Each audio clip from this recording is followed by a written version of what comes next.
This is Will Harling with the Orleans-Somesbar Fire Safe Council. Thank you for joining us for another episode of Lifestyles of the Rural and Fire Safe.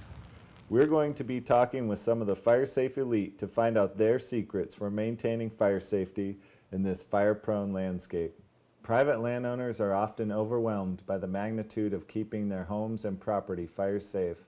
But these innovative rural folk have found a way to incorporate fire safety into their everyday lives. We hope that their examples will help educate and inspire others in our community and beyond to do the same. This video highlights various techniques used by local landowners to maintain shaded fuel breaks through a variety of means, including prescribed burning, grazing, mechanical, and manual treatments. Fred and Charlene Neff live at the end of Chuga Lane in an area of high fire risk. Their house is located in a saddle with steep slopes on several sides, so Fred has incorporated many techniques to fire safe his home and property, including brushing, burning, raking, and even rock walls. When you moved up here, you started building your house, obviously, but when did you start making these fuel breaks? Oh, right away, a little bit at a time, you know. Fact is, I've still got working on the back side there. You can never any idea what this looked like when we bought it. None, because it was logged, and there was tops and stuff all over this property. I mean, there was ladder fuel so high you couldn't even walk through it sometimes, you know, in some places.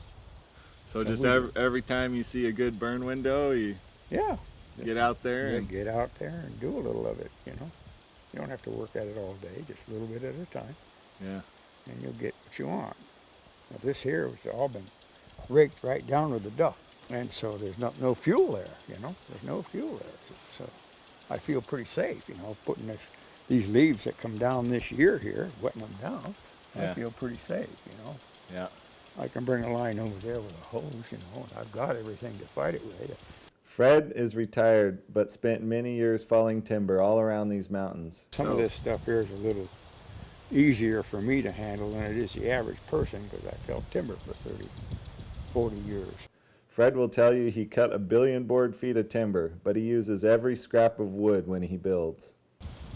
I had a tree die here last year, that pine tree, and I put it right up through there, you know, and I brought it over to Dave Atwood, and we sawed it up for half, and there it is right there, and part of it's down there on my forms. Oh, that's great. That's how we utilize everything around here. So what about the rock walls? What got you started making those? Did they do something for fire? Was fire in mind when you were building them, or? Definitely. Fire can come right up through that drawing now, and I'm not going to worry about it. Yeah. Never. Yeah. This one here took a year and a half. This big one here, that's about 160 feet long, and it's approximately average probably 9 feet high. That's quite a wall. Just pick up truckloads of rock from the river and just a little cement mixer and a little cement mixer and just go after it. But it's just like this one here. This has been here quite a while, this one has. Yeah, so this is a corner right here, huh? This is a corner. It's the Forest Service line. Right here. Yeah, goes right up. That tree is on the Forest Service there, that bigger one. In addition to building rock walls, Fred built a custom 10,000-gallon water tank to augment his emergency water supply. Needless to say, this tank will never burn up in a wildfire. And then when you burn, is it just with a drip torch starting at the top and running strips? Or? Sometimes. Usually we don't. Usually we pile burn. And use a little pitch. Yeah. And get a little fire going, and then we will take the fuel from one fire, shovel full of coals, and start another one. We don't make them too big, but... Closer to the house where fire isn't appropriate, Fred uses a blower to remove duff and litter. Mostly around the house and the buildings. I blow around that. Yeah. Just a good 20 feet just to get everything down to pretty I'll much take a little mineral bit soil. more of this fuel out of here and use it for compost. While many of us can't match the time or dedication Fred has for mitigating fire risk on his place, he is an excellent role model for utilizing multiple approaches to addressing the threat of fire. Well, if you're physically capable, you should do a little bit of burning every day, even if it's just one little pile, you know, and get rid of the fuel when you can burn. Mayana Nielsen and Richard Cormier purchased their mid-slope property above the South Fork of the Salmon River after it had been logged. Through a combination of manual fuel reduction and browsing, they have established a 14-acre fuel break around their home and outbuildings. Mayana provides an excellent example of how to use goats to maintain and enhance fuel breaks. When we first got here, I mean, there was really just brush everywhere, and Richard and I cleared about 3-4 acres right around the house here. And then I ended up getting a few goats, and within a short time, they really had this place looking pretty good where we had already brushed. And then SRC put on a program that we could have a bigger fire-safe area, and they came out and brushed about 9 acres up the hill. And since then, the goats have like taken over, and they go all that way up and eat more and more and more up there and keep things down. Then Mayana brought us on a walk around their property to see the goats at work. And also, I mean, they will, you know, kind of clean up the trees. So it's like you don't have the trees that start from down low. It's kind of, I mean, you could see even where they reach some of the leaves, it would never get another shoot at the bottom. So you just get this clean look of like park-like trees, kind of clean up to 5-6 feet.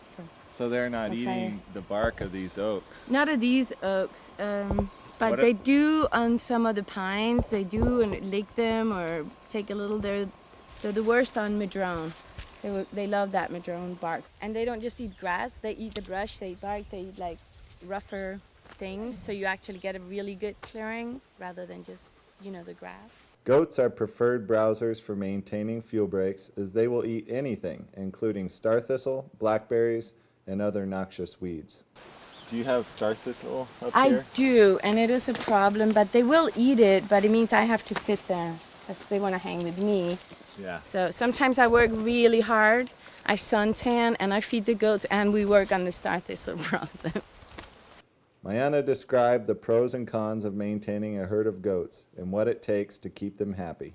You need a good night pen for them that has a tall fence and is safe, and then they have roofs so they could be out of the rain, and fresh water and a salt lick, and that's about it. I would say at this point, fence yourself in and fence your goats out.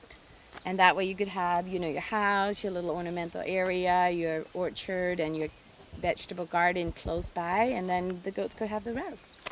I probably spend about an hour a day. Just in the morning, it's the first thing I do. I milk, because I have milking goats too. I milk them first, and then we go for a walk. I make sure they get something to eat, you know, that's more, I mean, blackberries or cyanosis or willows down from the river bar or something I know they like. And then I feel better about leaving. Even if they hung on the deck all day, they would still, you know, have enough food in their stomachs. But I would say about an hour a day, and you don't have to do that. If you wanted them just for brushing, get a few wethers.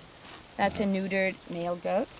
And you wouldn't have to milk or do anything. I mean, you could always take them for a walk. They love it, and who doesn't need a walk? Yeah. A little exercise. And we do get milk, we do get meat, we get no burn fertilizer. So there's actually a lot of side products and benefits from having them. You are responsible though. You are tied down to be here. But the peace of mind that comes from having a well-maintained fuel break makes it all worthwhile. The last few years there has been a lot of fires in this area, and you see the Forest Service and the fire people out and about and helping everybody make their place fire safe. And I couldn't help feeling that anxiousness come over me, and I'm like, Richard, what do we need to do? What do we need to do? And it's like, well, nothing, because everything is sort of clean here. And we see other people scramble and laying out tons of hoses and have this covered, and I'm like, shouldn't we do the same? And don't we need it here? And he's like, no, because we have such a big fuel break because of the goats.